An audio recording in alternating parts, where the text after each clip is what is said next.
op-ed in the New York Daily News that was talking about how New York is super diverse. Obviously, you know this. I grew up in the New York school system, and I had a classroom filled with diversity, which I loved, but we're not seeing that in pre-K, like preschool.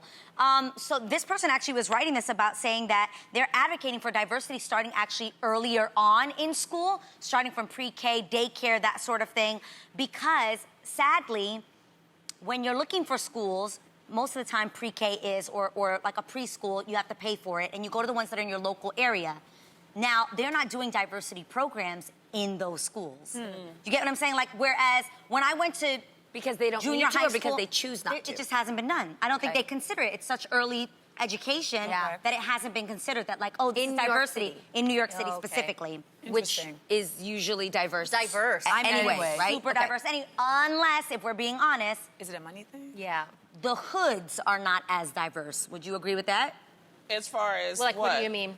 Well, the hood has more black and brown people. Yeah. Yes, I know you Well, went to okay, school. what I think is what you're saying is that should it be taught? And I think diversity should be taught as soon as the kids know how to understand it.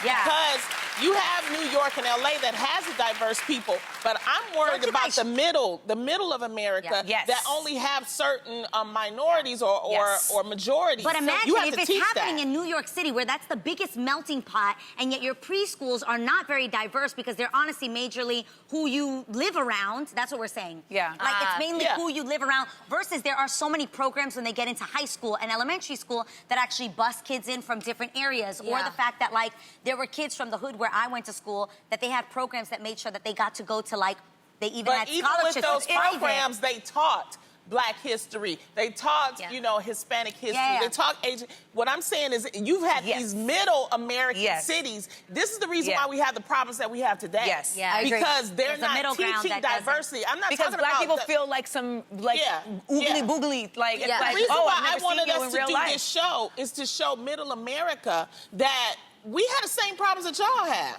Yeah. You know what I'm saying? We cry, we happy, we go through depression. Just like we had to have a show because television. This is how powerful of a tool television can be. About but it. some people don't. They've never met an Asian. They never met. I know. They've never met. They've never personally known, and I feel like we connect on this show in a way where you could be like, oh wow, I really relate to her, and suddenly you're raceless. Yes. But suddenly it's the human spirit that connects. Yeah. But don't you feel like there's something to be said for diversity being an exploration of, like, ethnic and cultural background, like, for the kids? Like, that's why I think it's so dope that there's, like, Dora the Explorer and Doc McStuffins. And the All-American dolls that have colors. And so, like, that's what you were saying about teaching diversity. Like, in some places, like, there just aren't people of other ethnicities and cultures around, but you should still have black dolls in the classroom. Yes. You should still have That's what I'm saying. I feel very blessed in this sense that that's what I was looking for.